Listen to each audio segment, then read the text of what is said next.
নমস্কার বন্ধুরা, আমার পূজারাঙ্গিনায় আপনাকে স্বাগত জানাই আর ধন্যবাদ জানাই আমার চ্যানেলে আরও একটা নতুন ভিডিও দেখার জন্য।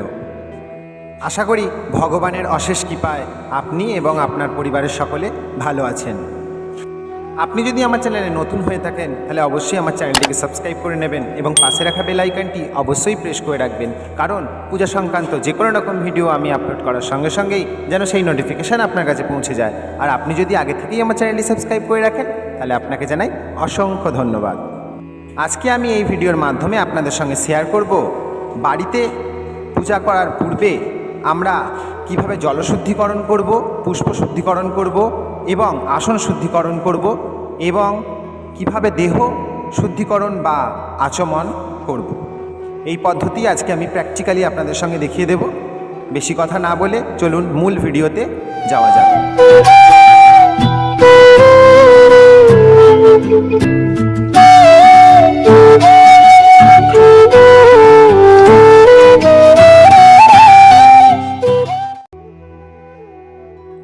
প্রথমে আমি দেখিয়ে নেব জলশুদ্ধিকরণ।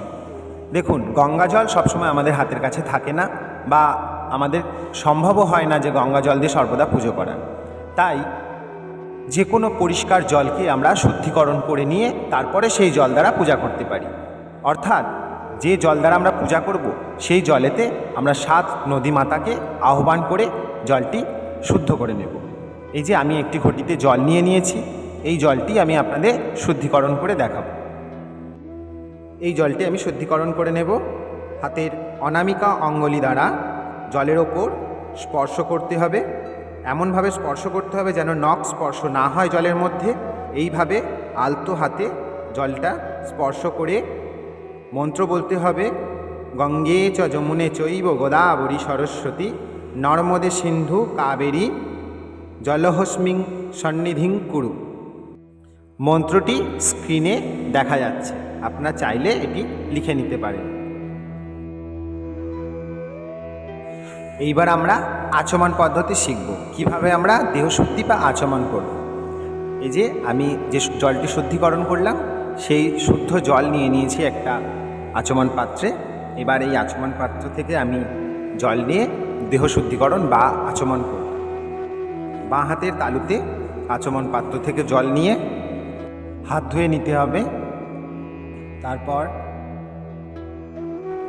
পুনরায় আচমন পাত্র থেকে জল নিয়ে বাঁ হাতে তালুতে রেখে অনামিকা অঙ্গুলি দ্বারা 3 বার মুখে ছিটিয়ে নিতে হবে এবং মন্ত্র বলতে হবে নমো বিষ্ণু নমো বিষ্ণু নমো বিষ্ণু বলে পুনরায় আবার আচমন পাত্র থেকে জল নিয়ে হাত ধুয়ে নিতে হবে।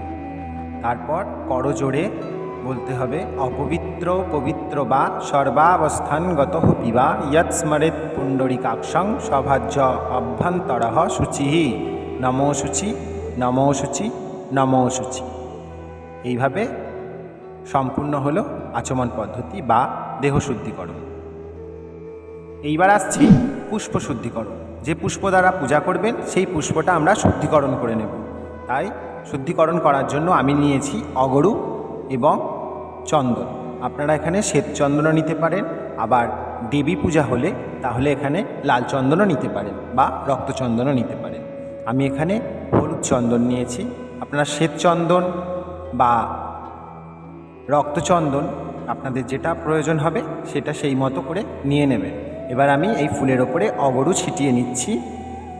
এই অগরু ছিটিয়ে নেওয়ার পর এর ওপরে দিতে হবে চন্দন।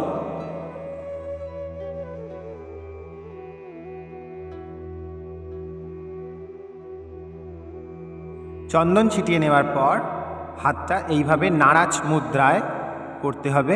ঠিক এইভাবে করার পর পুষ্পের ওপরে এইভাবে রেখে মন্ত্র বলতে হবে পুষ্পে পুষ্পে মহাপুষ্পে সুপুষ্পে পুষ্পসম্ভবে পুষ্পচয়া বকীর্ণে চ হুং ফট স্বাহা। এই বলে পুষ্প শুদ্ধিকরণ করে নিতে হবে। আসুন এবার দেখে নেওয়া যাক আসন শুদ্ধিকরণ। যে আসনে বসে পূজা করব সেই আসনটি আমরা শুদ্ধিকরণ করব কিভাবে। হাতে অনামিকা অঙ্গুলি দ্বারা আচমন পাত্র থেকে জল নিয়ে আপনার বাম দিকে একটি ত্রিভুজ অঙ্কন করতে হবে আসনের নিচে। আসনের নিচে একটি ত্রিভুজ অঙ্কন করব। ত্রিভুজের মুখটি হবে সামনের দিকে। যদি আপনি কোনো দেবতার পূজা করেন, যেমন নারায়ণ, গোপাল, শ্রীকৃষ্ণ, মহাদেব, যদি আপনি দেবতার পূজা করেন তাহলে সেটি হবে সামনের দিকে। আর আপনি যদি দেবীর পূজা করেন সেক্ষেত্রে ত্রিভুজের মুখটি হবে নিচের দিকে বা আপনার দিকে। এবার একটি পুষ্প নিয়ে আসনের ওপর রেখে মন্ত্র বলতে হবে, এতে গন্ধপুষ্পে ওং হ্রিং আধার শক্তি কমলাসনায় নমঃ। এই মন্ত্র স্ক্রিনে দেখা যাচ্ছে, আপনারা চাইলে এটি লিখে নিতে পারেন। এইভাবে সম্পূর্ণ হলো আসন শুদ্ধিকরণ। ভিডিওটি শেষ পর্যন্ত দেখার জন্য অসংখ্য ধন্যবাদ। আশা করি ভিডিওটি আপনাদের ভালো লেগেছে। ভিডিওটি ভালো লাগলে অবশ্যই একটা লাইক করবেন এবং কমেন্ট করে জানাবেন ভিডিওটি আপনাদের কেমন লাগলো। আর যদি ভিডিওটি তথ্য সম্পূর্ণ মনে হয় তাহলে আপনি আপনার আত্মীয় পরিজনদের সঙ্গে এটি শেয়ার করতে পারেন। আজকের ভিডিও এই পর্যন্তই। আবার দেখা হবে নতুন কোনো ভিডিও নিয়ে। ততক্ষণ ভালো থাকুন, সুস্থ থাকুন। ধন্যবাদ।